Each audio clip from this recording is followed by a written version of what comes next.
गीता जी अध्याय नंबर 16 के श्लोक नंबर 23 और 24 में कति कंसेप्ट क्लियर कर दिया। शास्त्र विधि को त्याग कर जो मनमाना आचरण करते हैं उनको न तो सुख होता है, ना गति होती है, और ना उनको कोई सिद्धि यानी प्राप्त होती, क्योंकि सिद्धि हमें सतलोक लेके जाएगी, हमने उसको दुरुपयोग नहीं करना तो उसको कोई सिद्धि नहीं प्राप्त होती है, उसका कार्य जो उद्देश्य लेकर आया है वो सिद्ध नहीं हो पाता। और 24वें श्लोक में कहा, इससे तेरे लिए अर्जुन कर्तव्य और अकर्तव्य की व्यवस्था में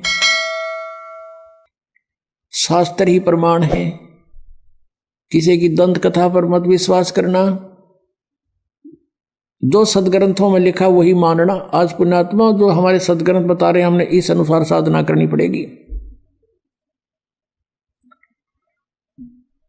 अब हमारे सदग्रंथ क्या बताते हैं? परमात्मा कहते हैं सबसे पहले हमें कंप्लीट जो संपूर्ण अध्यात्म ज्ञान से परिचित होना पड़ेगा और तत्ब्रह्म से परिचित होना पड़ेगा। वो कौन है, कैसा है और कहाँ रहता है। ऋग्वेद मंडल नंबर 9 सूक्त नंबर 86 के मंत्र 26-27 में, ऋग्वेद मंडल नंबर 9 सूक्त 82 के मंत्र 1, 2, 3 में, ऋग्वेद मंडल नंबर 9 सूक्त 96 के मंत्र 16 से लेकर 20 तक, और भी अनेक स्थानों पर ऋग्वेद मंडल नंबर 9 सूक्त नंबर 1 और मंत्र नंबर 8, 9 में ये स्पष्ट किया हुआ परमात्मा कैसी लीला करता है। तो हमने सबसे पहले परमात्मा को पहचानना है कि वो परमात्मा कौन है और कैसी लीला करता है।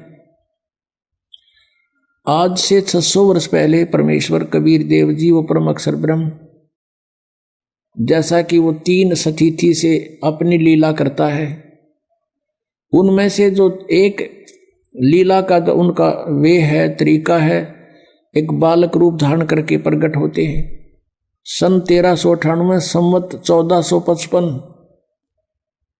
और ज्येष्ठ सुदी पूर्णमासी यानी जेठ उत्तरते की पूर्णमासी, उस पूर्णमासी को पूर्णिमा को परमात्मा सतलोक से चलकर गति करके आए और वहां प्रकट हुए। अपनात्मा साथ ही साथ आपको सदग्रंथों से परिचित कराना अनिवार्य है, दास का कर्तव्य बनता है।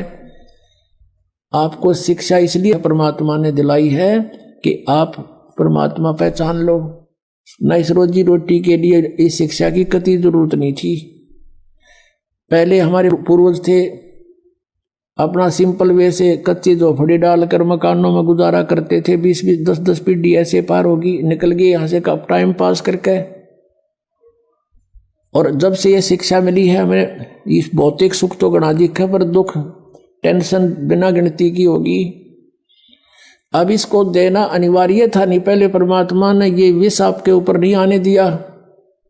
अब इसलिए ये शिक्षा आपको इसको बहुत अच्छा मानते हैं, लेकिन अच्छा ये इस दृष्टिकोण से तो अच्छा है कि हम भगवान पहचान लेंगे अब बस, और बाकी डॉक्टर बन गए, इंजीनियर बन गए हैं, और कोई IAS IPS बन गए।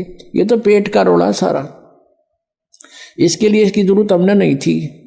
अपना 2 रोटी चाहिए थी आराम से, और सिंपल वे से रहता वो जीव सुखी है। इन कोई भी सुखी नहीं प्राणी, चाहे कितना या बड़ा अफसर हो, अधिकारी हो, चाहे मंत्री हो, चाहे मुख्यमंत्री हो, वो सुख नाम की चीज नहीं उनके पास, क्योंकि हमें पता नहीं। परमात्मा ने हमें बताया कि 21 ब्रह्मांड में सुख नाम की चीज नहीं है, कभी भूल लाग रही हो तुम्हारे। लेकिन ये शिक्षा जो मिली है इसका उद्देश्य ये है कि हम भगवान पहचान लेंगे, अपना पीछा छुटवा लेंगे और वहां चले जाओगे जहां जरा और मरण नहीं होता, वहां वृद्धावस्था नहीं होती, वहां पर मृत्यु नहीं होती। तो फिर हम वही ना रहेंगे, यहाँ क्या करेंगे? यहाँ जो कितना सुखी है आपके पास, बच्चे भी हैं, संतान अच्छी है आपकी, और खूब यहाँ संसारिक भौतिक सुख भी है। कल मृत्यु हो जा, भक्ति बिना अगले दिन गधा बन गया, बता चाट उस ठाठ ने जो छोड़ के चला गया, क्या काम आया आपके? तो परमात्मा कहते हैं हम जब मृत्यु तो होगी होगी, ये परिवार भी आपके साथ नहीं जाएगा। ठीक है, इसमें रहते हुए बच्चों को भी इस मार्ग पर लगाओ, इसी सीढ़ी पर चढ़ा दे उनको भी, और आशा करे कि दोबारा यहाँ नहीं आएंगे। हे भगवान, सपने में भी नहीं सोचा फिर जन्म वो मेरा आया। फिर जन्म हो गया या दुर्गति फिर शुरू है जो ई सफर कर रहे हो आप, ना जाने कब ये पूरा हो जा, कब छोड़ के जाना पड़ जा। ऐसे कैर में हम रह रहे हैं, हरकत कति निश्चिंत ठाठ बना रहे हैं, नाचे कूदे भंगड़े पावे ऐसे गंदे लोक में, और नाचन कूदन का गाने सुने फिल्म देखे, ये कैसी रुचि बन जाती है आप लोगों की। फिर आपका छींट नहीं लाग रही इस ज्ञान की, आपने समझा नहीं इस परमात्मा क्या कहने आए थे हमारे लिए, तुम कहाँ पड़े हो और निकलो यहाँ से। फिर हमारा छींट नहीं लगी अभी, हमारे गहराई से जख्म बनना चाहिए अंदर शरीर में आत्मा में कि हम कहाँ रह रहे हैं। नानक साहब जी से पूछा था कि आप यहाँ हमेशा मायूस से रहते हो, तब उन्होंने कहा था भाई मायूस क्यों ना रहे, ना जाने यहाँ के बिजली पड़ जाए 1 मिनट में, ना जाने काल की कर डारे किस भी डर जा पासावे, और जिनाते सरते मौत खुड़कती उनानू केड़ा हंसावे। एक विवाह हुआ, विवाह की तैयारी थी, लड़के वाले नाचे कूदन डीजे ला रखे, बहुत मस्ता रखा। अगले दिन बारात जावे थी, 20 किलोमीटर गए थे अपने शहर से, वहां दुर्घटना होगी, दूल्हा भी मर गया और 5 और मर गए।